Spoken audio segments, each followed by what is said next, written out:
வணக்கம். தேனி சமையலில் வெண்பொங்கல் எப்படி செய்யலாம்னு பார்க்கலாம். வெண்பொங்கல் செய்கிறதுக்கு 1 கப்பு பச்சரிசி எடுத்திருக்கேன். இதை நல்லா கழுவி ஊற வச்சிடலாம். ஒரு அரை மணி நேரம் ஊறட்டும். இந்த நேரத்தில் நம்ம ஒரு கடாயில் 1/4 கப்பு பாசிப்பருப்பை 1 ஸ்பூன் நெய் விட்டு நல்லா வறுத்து எடுத்துக்கிடணும். 1 கப்பு அரிசிக்கு 1/4 கப்பு பாசிப்பருப்பு எடுத்திருக்கேன்.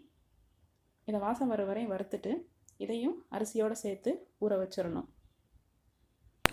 வெண்பொங்கல் தாளிக்கிறதுக்கு ஒரு 1/2 இன்ச் இஞ்சி, ஒரு பச்சை மிளகாய் ரெண்டையும் பொடியாக நறுக்கி எடுத்துக்கிடலாம்.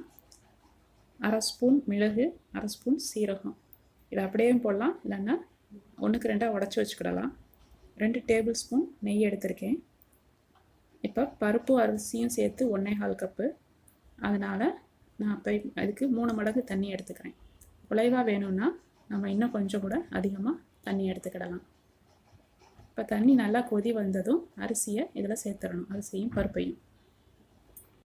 சாதத்துக்கு தேவையான அளவு உப்பு சேர்த்துக்கிடலாம். உப்பு சேர்த்து நல்லா கிளறி விட்டுட்டு மூடி போட்டு அடுப்பை கொதி வந்ததும் சிம்மரில் போட்டுருவோம். போட்டு நல்லா குலைவாக வேகிற வரையும் சாதம் வேகட்டும். அந்த நேரத்தில் நம்ம தாளித்தம் பண்ணி ரெடி பண்ணி வச்சுக்கிடலாம்.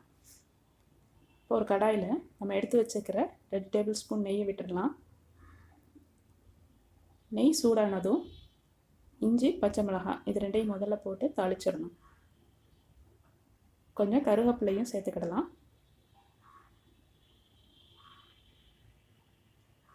அப்புறம் ஒரு 6-7 முந்திரி பருப்பு எடுத்து அதை 2 உடச்சி வச்சுருக்கேன்.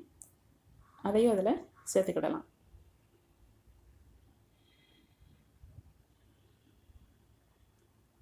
முந்திரி பருப்பு செவக்கிற வரையும் நல்லா வதக்கி விட்டுட்டு மிளகு, சீரகம் இது ரெண்டையும் இதில் இப்போ நம்ம சேர்த்துற போகிறோம். சேர்த்துட்டு உடனே அடுப்பு ஆஃப் பண்ணிக்கலாம். இப்போ சாதம் வெந்துருச்சான்னு பார்ப்போம். சாதம் நல்லா குலைவாக வெந்துருச்சு.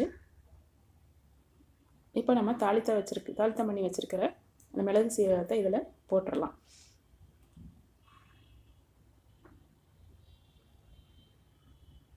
நல்லா ஒன்று போல் சாதத்தை இந்த கலவையோடு மிக்ஸ் பண்ணி விட்டுறணும். இப்போ நெய் இன்னும் தேவைப்பட்டால் 2 ஸ்பூன் ஆட் பண்ணிக்கிடலாம் மேலாப்பில்.